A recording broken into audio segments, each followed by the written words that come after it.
नमस्कार। World news में आज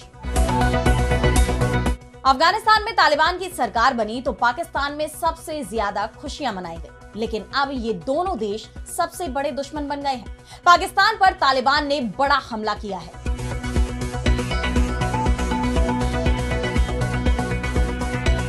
अफगानिस्तान ने इसे अपनी संप्रभुता की रक्षा के लिए उठाया गया कदम बताया है, तो पाकिस्तान की तरफ से धमकी दी जा रही है कि वो जवाब जरूर देगा।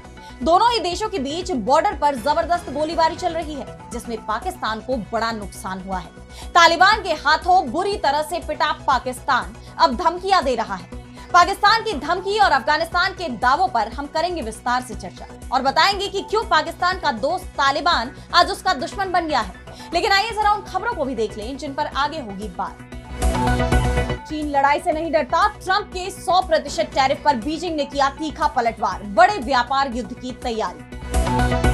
गजा युद्ध विराम पर संकट, हमास ने शांति प्रस्ताव से बनाई दूरी। इजरायल के ऐलान से बंधकों की रिहाई पर भी लग सकता है ब्रेक। ईरान के एनर्जी ट्रेड पर राष्ट्रपति ट्रंप की बड़ी कार्रवाई, कई कंपनियों के अमेरिका में व्यापार और प्रवेश पर लगाया बैन। परमाणु डील पर ईरान ने साफ किया रुख। और चलते चलते में देखेंगे रोमानिया के लिविंग स्टोन्स को अपने आप दौड़ने लगते हैं ये रहस्यमयी पत्थर। इन सभी खबरों पर हम विस्तार से करेंगे बात, लेकिन पहले एक नजर हेडलाइंस पर। बांग्लादेश की सेना में भूचाल, 14 बड़े सैन्य अधिकारी किए गए गिरफ्तार, एक मेजर जनरल फरार। आईसीटी ने पूर्व पीएम शेख हसीना समेत कई लोगों के खिलाफ जारी किया है गिरफ्तारी वारंट। सूडान के अल-फशीर में पैरामिलिट्री फोर्स का हमला, शरण स्थल को बनाया निशाना, 60 से ज्यादा लोगों की गई जान। यूक्रेनी राष्ट्रपति जेलेंस्की ने की अमेरिकी राष्ट्रपति के गजा पीस प्लान की तारीफ, बोले वो रूस यूक्रेन युद्ध भी रोक सकते हैं। अब तक इस जंग को रुकवाने की ट्रंप की सभी कोशिशें हुई नाकाम। अमेरिकी अदालत ने रोक दी राष्ट्रपति ट्रंप की नेशनल गार्ड तैनाती। इलिनॉय में रह सकती है नेशनल गार्ड की टुकड़ियां, लेकिन तैनात या गश्त के लिए नहीं भेजा जा सकता। तो तालिबान पाकिस्तान की आंख का कांटा बन गया है। वो तालिबान जिसे खुद पाकिस्तान ने ही पाला पोसा, सालों तक संरक्षण दिया, आज वो पाकिस्तान का सबसे बड़ा दुश्मन बन गया है। एक समय तालिबान को पाकिस्तान का प्रॉक्सी माना जाता था, लेकिन अब तालिबान पाकिस्तान की सेना पर सीधा हमला कर रहा है। 3 दिन से पाकिस्तान और अफगानिस्तान के बीच में जंग चल रही है। शुरुआत पाकिस्तान ने की जब उसने काबुल पर एयर स्ट्राइक की। पाकिस्तानी एयरफोर्स ने टीटीपी चीफ मुफ्ती नूर वली महसूद को मारने का भी दावा किया, लेकिन पाकिस्तान के इस दावे को खुद महसूद ने ही झूठा बता दिया। तालिबान ने कहा कि पाकिस्तान के हमले में 1 दर्जन के करीब बेकसूर अफगानियों की जान गई। इसके बाद तालिबान ने पलटवार करते हुए पाकिस्तान पर हमला कर दिया। तालिबान ने दावा किया है कि उसने पाकिस्तान की 25 चौकियों पर कब्जा कर लिया है। यहां सवाल यह भी है कि आखिर पाकिस्तान ने अफगानिस्तान पर हमला क्यों किया। पाकिस्तान की तरफ से भले ही यह दावा किया गया हो कि उसके निशाने पर महसूद था, जबकि हकीकत कुछ और ही बता रही है। पाकिस्तान का हमला उस वक्त हुआ जब अफगानिस्तान के विदेश मंत्री अमीर खान मुत्तकी हिंदुस्तान के दौरे पर पहुंचे। पहले तो पाकिस्तान ने मुत्तकी के दौरे को रोकने के लिए अपनी पूरी ताकत झोंक दी। दरअसल मुत्तकी का नाम यूएनएससी प्रस्ताव 1988-2011 के तहत प्रतिबंधित व्यक्तियों की सूची में शामिल है, जो तालिबान नेताओं पर लागू होती है, और इसी वजह से उन्हें इस यात्रा के लिए खास इजाजत की जरूरत पड़ी थी। और ये इजाजत संयुक्त राष्ट्र सुरक्षा परिषद की तालिबान प्रतिबंध समिति की तरफ से दी जाती है, और इसका अध्यक्ष इस वक्त पाकिस्तान है। पाकिस्तान ने पहले मुत्तकी के भारत दौरे में रुकावट डाली, लेकिन बाद में ऐसे समीकरण बन गए कि पाकिस्तान समिति का अध्यक्ष होते हुए भी मुत्तकी की भारत यात्रा नहीं रोक पाया।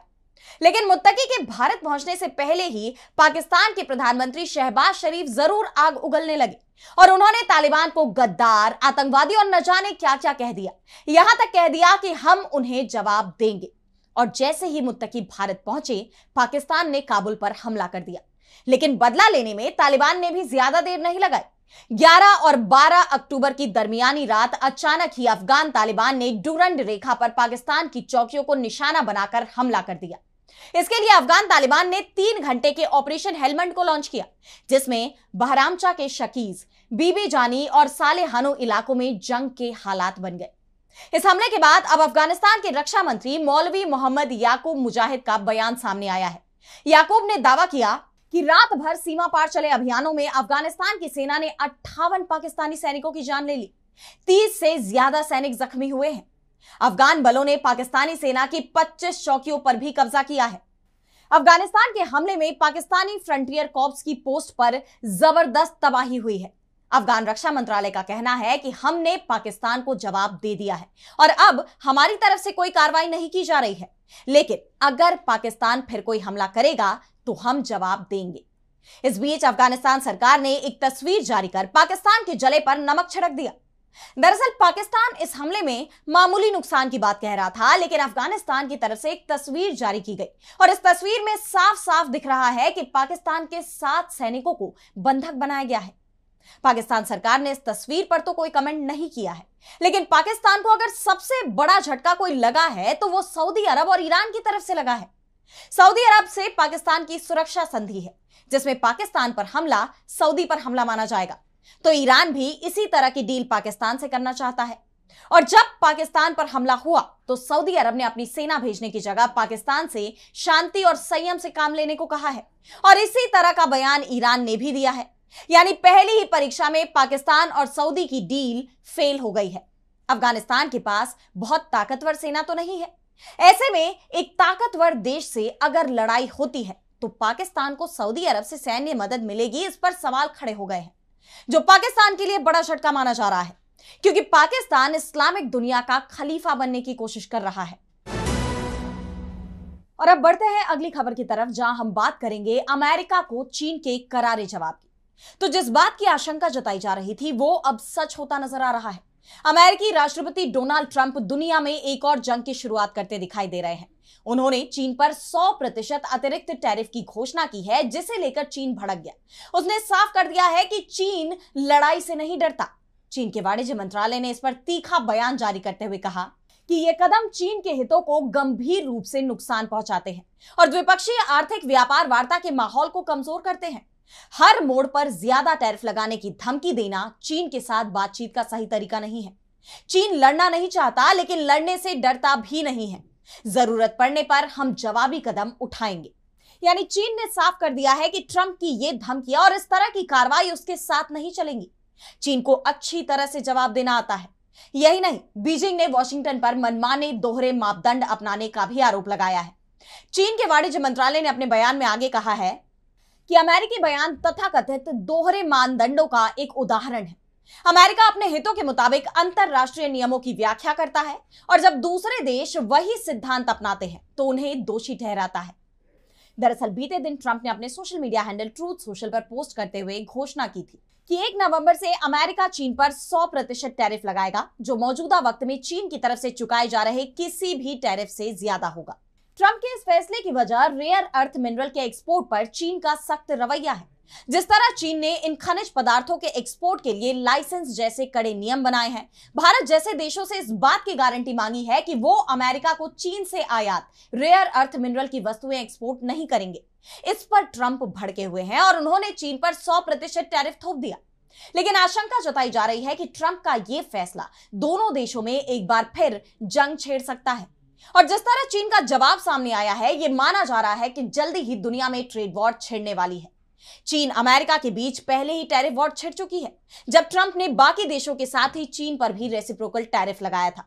उस पर जिस तरह चीन ने भी अमेरिका के साथ जैसे को तैसा की नीति अपनाई और अमेरिकी सामान पर भी बढ़ा चढ़ाकर टैरिफ लगाया, बाद में ट्रंप को ही बैकफुट पर आना पड़ा। अब देखना यह होगा कि इस बार ट्रंप का यह फैसला क्या तूफान लाता है, लेकिन यह तो तय माना जा रहा है कि चीन चुप नहीं बैठेगा। और अब अगली खबर में बात करेंगे गजा की। तो गजा में युद्ध विराम का पहला चरण तो लागू हो गया है, लेकिन जैसे जैसे बंधकों की रिहाई का वक्त नजदीक आ रहा है, इस सीजफायर पर संकट बढ़ता जा रहा है। और अब तो यह युद्ध विराम भी फेल होता दिखाई दे रहा है, क्योंकि हमास ने इससे दूरी बना ली है। हमास तो अमेरिकी राष्ट्रपति डोनाल्ड ट्रंप के प्रस्ताव को बेतुका बता रहा है और उसने ये घोषणा कर दी है कि वो गजा शांति समझौते के आधिकारिक हस्ताक्षर कार्यक्रम में हिस्सा भी नहीं लेगा। दरअसल 13 अक्टूबर को मिस्र में गजा युद्ध विराम को लेकर कार्यक्रम आयोजित किया जाएगा, जिसमें कई यूरोपीय देश भी शामिल होंगे, मिडिल ईस्ट के देश भी शामिल होंगे। लेकिन अब हमास ने ही जाने से इनकार कर दिया है। हमास नेताओं ने ट्रंप के उस सुझाव को बेतुका बताया है जिसमें कहा गया है कि शांति योजना के तहत हमास के सदस्य गजा पट्टी छोड़ दे।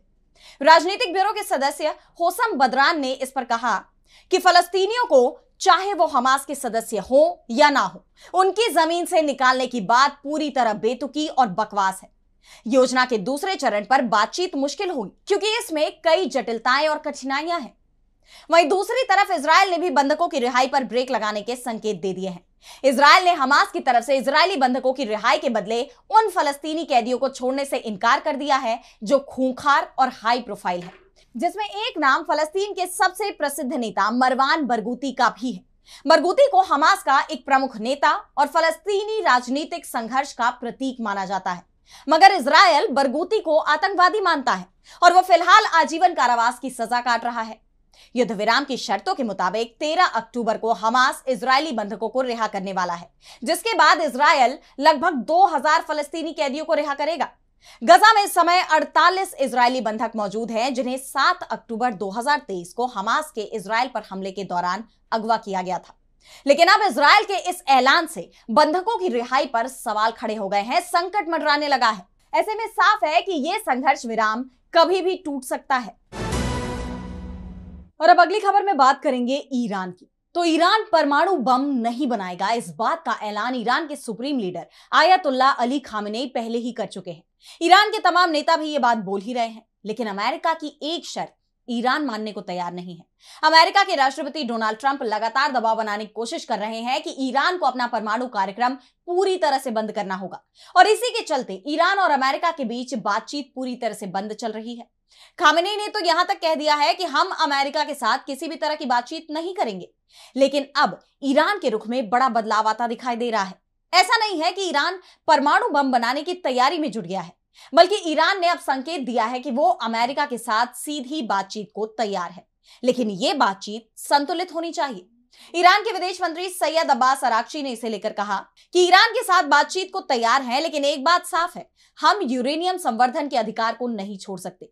यह हमारी ऊर्जा जरूरत के लिए बेहद जरूरी है, लेकिन ईरान के परमाणु कार्यक्रम के शांतिपूर्ण उद्देश्य के मुद्दे पर अमेरिका से बातचीत जरूर हो सकती है। लेकिन अभी तक हमें अमेरिका की तरफ से किसी तरह का कोई प्रस्ताव नहीं मिला है। अगर अमेरिका से प्रस्ताव आएगा तो जरूर विचार करेंगे। ईरान की तरफ से एक बात तो साफ कर दी गई है कि वो अब अमेरिका से बातचीत को तैयार है, लेकिन गेंद अमेरिका के पाले में ही फेंक दी गई है। ईरान ने यह भी कहा है कि अमेरिका को ही बातचीत का माहौल भी बनाना होगा, और इसके लिए जरूरी है कि ईरान पर लगे आर्थिक प्रतिबंधों में कुछ छूट दी जाए। अराक्ची ने कहा कि हमारी अमेरिका से बातचीत तो चल रही है, लेकिन ये मध्यस्थों के संदेशों के जरिए हो रही है। ईरान बातचीत को तैयार दिख रहा है तो अमेरिका अभी भी दबाव बनाने की नीति पर ही चलता दिख रहा है। अमेरिका ने ईरान के ऊर्जा व्यापार पर बड़ी कार्रवाई की है। अमेरिका ने ईरानी व्यापार में मदद करने के आरोप में 50 से ज्यादा संस्थाओं और व्यक्तियों पर प्रतिबंध लगा दिए हैं, जिनमें 8 भारतीय नागरिक और कई कंपनियां शामिल हैं। ऐसे में यह सवाल जरूर उठ रहा है कि क्या अमेरिका ईरान से बातचीत की जगह जंग की तैयारी कर रहा है। और अब चलते चलते मैं बात करेंगे अपने आप चलने वाले पत्थरों की। तो सोचिए आप एक पत्थर को आज एक जगह देखें और कल वो कुछ कदम आगे चला गया हो। सुनने में ये किसी हॉरर मूवी की कहानी जैसा लगता है, लेकिन ऐसा वाकई में होता है। रोमानिया के एक छोटे से शहर कॉस्टेस्टी में एक ऐसा ही अजूबा देखने को मिलता है जो साइंस के नियम को भी फेल करता हुआ दिखाई देता है। यहाँ के साधारण से दिखने वाले पत्थर, जिन्हें ट्रोवेंट्स कहा जाता है, वो अपनी जगह से अपने आप मूव करने यानी चलने लगते हैं। यहाँ के कई लोकल्स ने लंबे समय तक इन्हें लिविंग स्टोन्स या भूतिया पत्थर मानकर इनसे दूरी बनाए रखी, जिससे यहाँ आबादी भी कम बसी। ये पत्थर कई आकार के होते हैं, छोटे से अंडे के आकार से लेकर 15 फीट तक के विशाल पत्थर यहाँ मौजूद हैं। ट्रोवेंट का मतलब ही है ग्रोइंग स्टोन्स। टूरिस्ट दूर दूर से इन पत्थरों को देखने आते हैं, लेकिन 99% लोगों को इसकी असली वजह पता ही नहीं होती कि आखिर ये पत्थर अपने आप कैसे चलने लगते हैं। तो आखिर क्या है इसका राज? दरअसल इसके पीछे एक सिंपल सा साइंटिफिक प्रोसेस है, जिसे मिनरल एक्यूमुलेशन और एक्सपेंशन कहते हैं। जब इन पत्थरों के रेतीले खोल के अंदर बारिश का पानी जाता है तो उसमें मौजूद मिनरल्स नमी पाकर फूलने लगते हैं। इस आंतरिक दबाव और विस्तार की वजह से ही ये पत्थर धीरे धीरे अपनी जगह बदलते हुए चलते हुए दिखाई देते हैं। अगर आप भी कुछ इन चलते हुए पत्थरों को देखना चाहते हैं तो रोमानिया की ये जगह आपके बकेट लिस्ट में जरूर होनी चाहिए। फिलहाल आज इस वर्ल्ड बुलेटिन में इतना ही। देश दुनिया की तमाम बड़ी खबरों के लिए आप देखते रहिए डीबी लाइव और मुझे दीजिए इजाजत। नमस्कार।